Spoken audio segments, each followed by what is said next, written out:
Hello, this is Nicholas Wern again here from Winio, and I'm really, really hot today because it's a hot topic, and of course, it's really, really warm here in Sweden. We got 35 degrees, I think.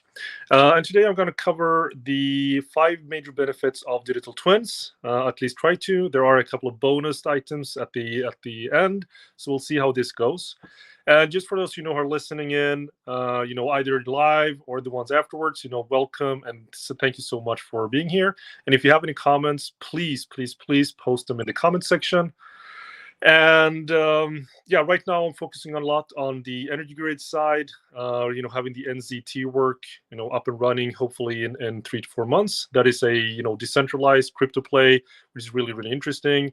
And also, of course, a global digital twin initiative where we, when I say we, I mean EDX and we, have a sort of Google Earth, but with a secure backend to make it easier for people in cities, in countries, whenever on the planet to get the stuff that they need, make secure transactions, and if you solve a problem somewhere, you know, copy paste that to your location and get it solved much much faster through an augmented reality, virtual reality engine that scales across the world.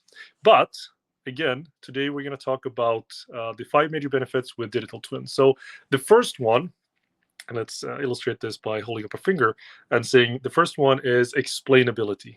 That is definitely the key. I think I talk. The heat is getting to me.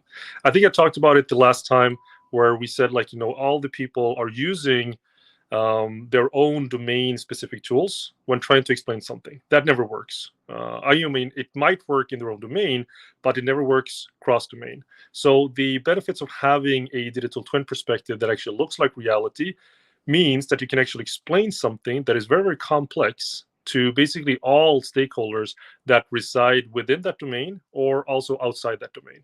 So to be specific, if I would say something very complicated, or show an Excel sheet, or show something that is very saturated with lingo of that domain, again, someone might understand it, but if I show what happens, if we change this over here and how that displays over here, and where in, let's say, that city or that building or that part of the country, how that affects everything else, and most of all, what is needed in order to get the data, get information, what stakeholders to talk to, who are responsible for what, that can almost that can only be done through a reality looking digital twin that might be fed with real-time data. But if you want to get started, again, just take something, could be a map or at least a 3D map of something, and then start with the world that is. To explain that, and I mean, to my usual example is that I want to be able to explain it to future generations, which means that my 7-year-old, what are you doing, at work, daddy? She knows that I work with digital twins. But when I show her a building, a manufacturing plant, a city, and I can explain this, if we change the road over here, how would that affect the whole, transportation side? And if you also feed that real-time data, you can understand, you get a digital twin, and then you can make changes in the digital twin first before and explain what those changes mean to all the different stakeholders, and they can look at it from their perspective and again see what it means. So the first one is definitely explainability, and I'm really really warm. I hope that's okay. So the other one is actually two in one, apparently, from my notes. It's context and zooming in, zooming out, because like everyone knows, context is everything. If you don't understand what context you're working in, then you have no idea. And if that context, it takes like 5 months to 6 months to understand that context, and if not even working with real-time data, the reality will change a lot once you started something, once you get all the idea of something, and then once you want to make a decision. So having access then to a digital twin, which is, again, just to repeat, it's a virtual representation of something that exists in reality fed with real-time data at different intervals, so-called twinning rates. So you want to have an understanding what goes on in the world.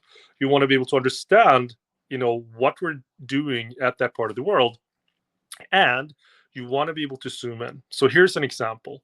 So let's take some of the schools that we have an innovation project we're here in Sweden, and we have hundreds of sensors, wireless mesh sensors.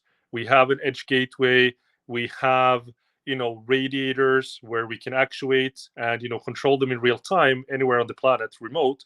And I want to see, let's say, I want to zoom out and I want to see the whole of Sweden, and maybe want to ask the digital twin, show me all the different schools that exist in Sweden. But I want to also zoom in to the schools in Växjö that we're doing innovation work with right now. So we want to zoom in from a country level, or let's say like a global level. Want to subscribe to Sweden as a part of a digital twin of the entire planet, and then we want to zoom in to the schools, and we want to zoom in even more into, let's say, one specific room. So we want to see there, we want to see the CO2 sensors, we want to see the temperature humidity sensors, which probably if they were here, they're going to show like off the charts basically. We want to see if someone is in the room, etc., etc., etc. And we also want to zoom in on maybe the individual sensor level. What is the model of the make? We want to sort of explode them and tear them apart, see where the parts are coming from, the battery status, all this kind of stuff. And then we want to zoom out again and maybe zoom out to the building level for the entire school. And we want to zoom into where the edge gateway is. So we want to zoom into that room, and we actually want to zoom into the edge gateway and explode that and see the serial port, how the wireless mesh sensors are talking to each other, and when that data comes in to the edge gateway. Because right then and there might be that we want to zoom in even more and look at the AI ML framework that we deployed at the edge that is going to interpret the wireless mesh sensors in real time and predict what will happen.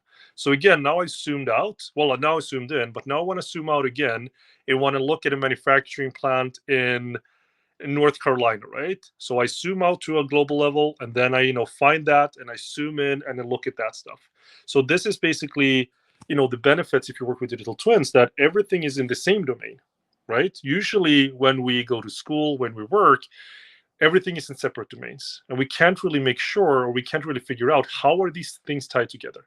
But if you're working through a reality-based foundation, that means that you can zoom in and zoom out. And for the ones that understand the reference to Karate Kid, it's definitely the wax on, wax off. But here it's zoom in, zoom out. And if we understand that concept, it means that we always going to operate in the same domain, which is in our reality.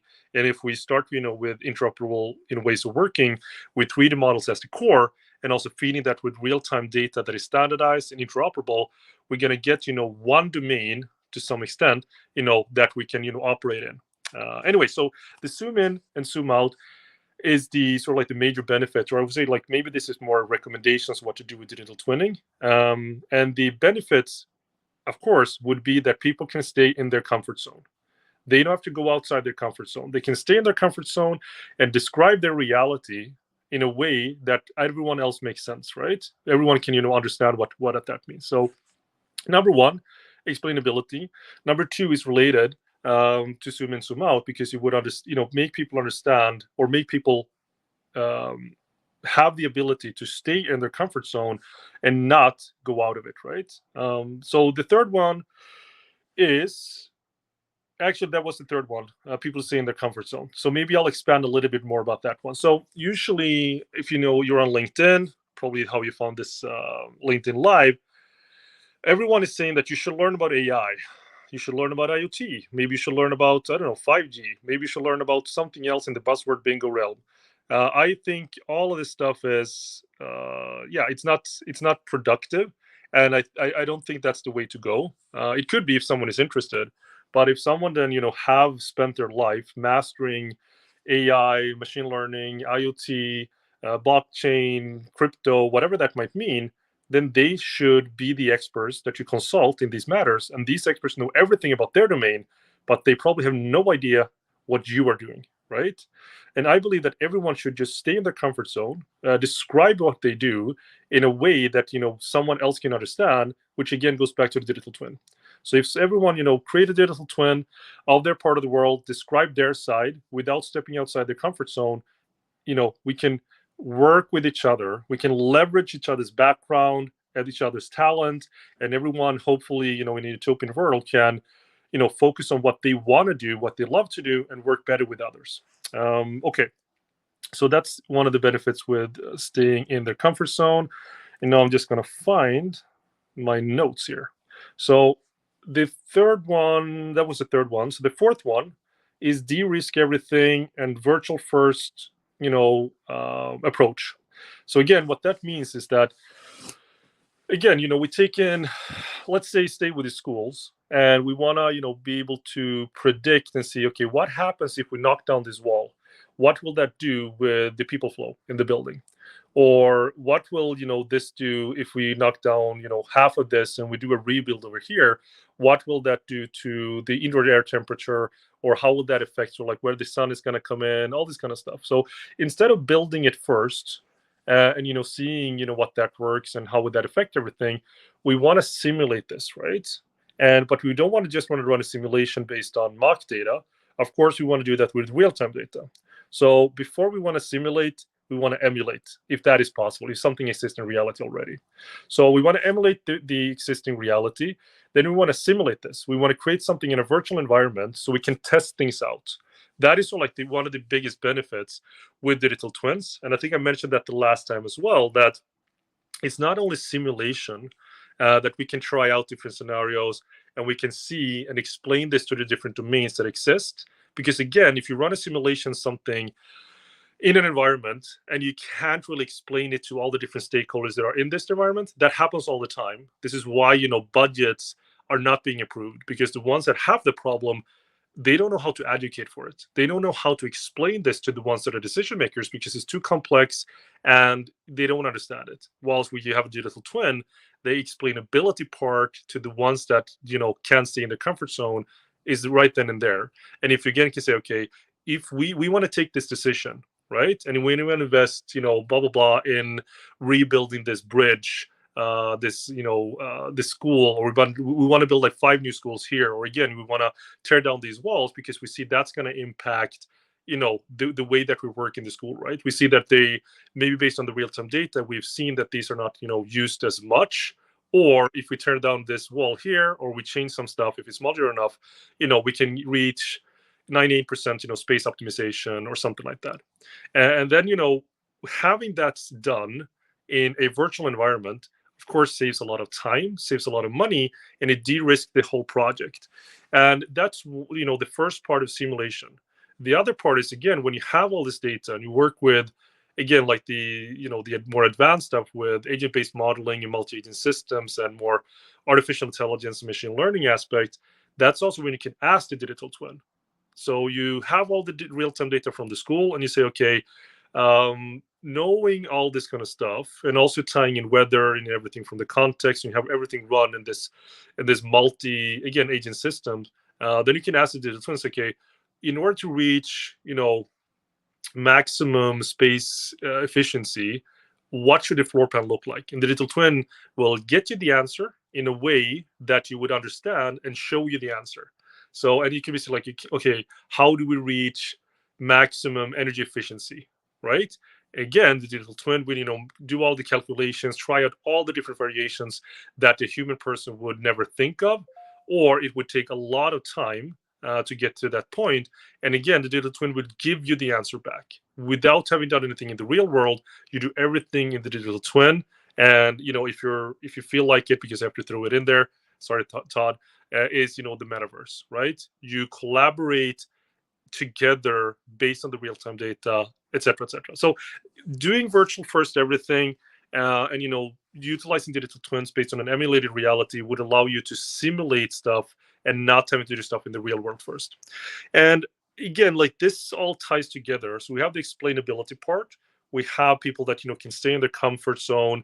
The benefits are that you can zoom in and zoom out. You stay in one domain, which is reality, irrespective of if it's finance, marketing, whatever that might be, or the users, technical asset management, the principals, the teachers, the actual students, whatever that might be.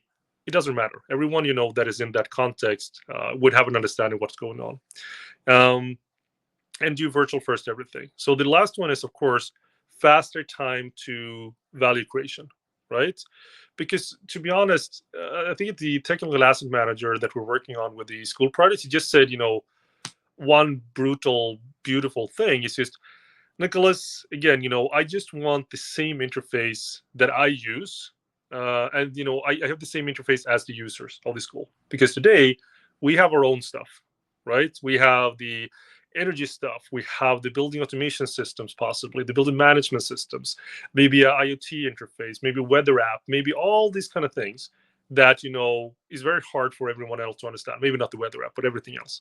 And I just want one interface that I understand from my perspective, and also the principals or the teachers, they and the students or whoever wants to look at it, maybe the plumber, the electrician, again the HVAC people, whatever that might mean, we can go into the same interface, right? A digital interface, so we don't have to be, walk around and book these meetings, or if you attend, at the same time in the school, we can just be there and use the same interface. And that is the digital twin of the school. So that's definitely what we're working with right now. And what that means is that, again, if you would get all the people in there to the school, right? Again, like the plumber, the electrician, the HVAC people, technical asset manager, the energy people, the principals, the students, and to be able to explain, what happens if we do this. You couldn't really do that.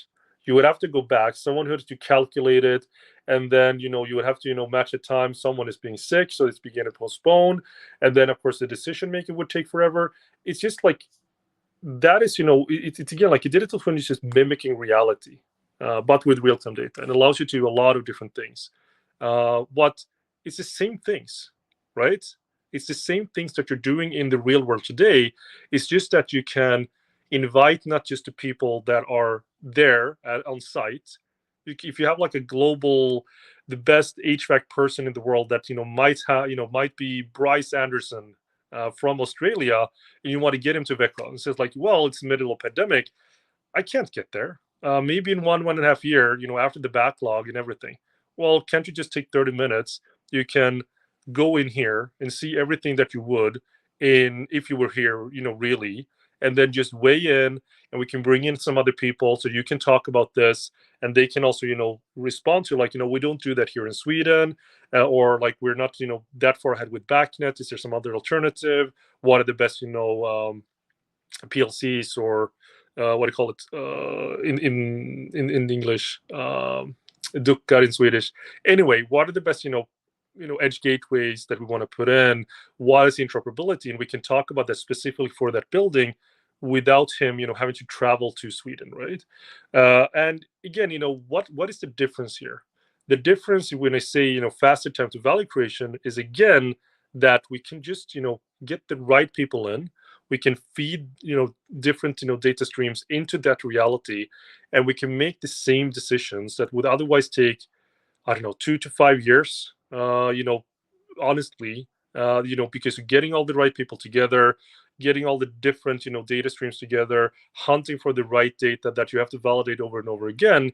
We can actually make them I don't know, in weeks, at least in months, and being much more sure what will happen when we make this decision, because we use the digital twin, virtual first everything, run some simulation, or at least agree on what will happen, what will be the end result before we do that in the real world. And that in itself, to getting people aligned, getting people to buy in, getting people to understand what is happening, is everything with change management, right? If you look at Kotter's 8 steps, create a sense of urgency, create like a founding coalition, getting people aligned, champions of change. All of these steps can happen much faster. And one of the most interesting parts, and now I'm over time, and this wasn't even in my notes, but what I've seen when you're using your digital twin as a digital twins as boundary spanning objects, again, getting people in from different domain, allowing them to stay in their comfort zone, is that the norming, storming, adjourning, performing phase goes really fast to performing. And the reason for that is, and if someone wants to write a master thesis, or want to write a white paper about this, I'm all for it. I've thought about this for so many times. And I think the reason is that because you're not interacting person to person, right? You don't have to understand another person per se. You just have to understand what they mean. And again, the boundary spanning aspects go through the boundary spanning object, which is the digital twin. So again, okay, so what this means is that when you're working together, and you have that part of reality in focus, you can make decisions so much faster, because everyone would understand, everyone is there in the same room. So just think about it from a, well, this is a good analogy for the ones that have played online poker. For the ones that haven't played online poker, it's not a necessarily good analogy, but just imagine you're in the same room and around the same table. And again, you just have the 3D model of the school, of the country, or whatever there is in the middle, right? You're all working on the same reality where you can pour in your 20, 30 years background into that space.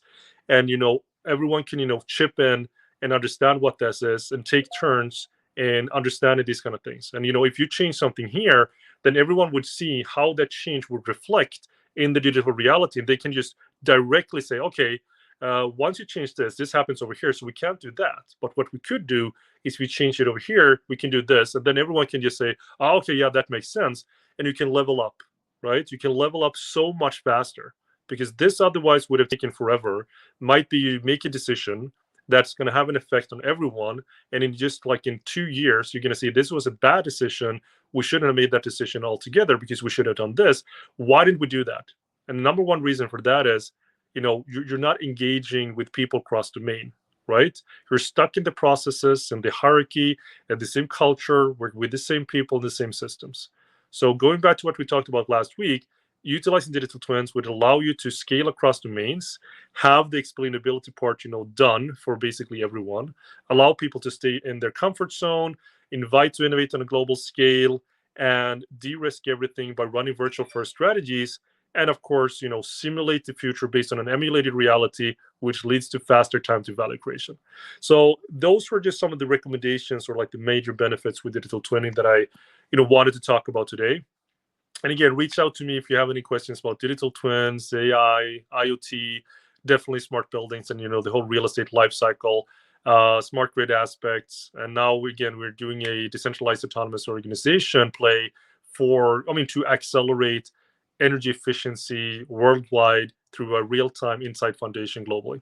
And yeah, I think that's it. I gotta take a cold swim in the Vättern here in Husqvarna. So thank you so much for listening in. See you soon. Thank you so much.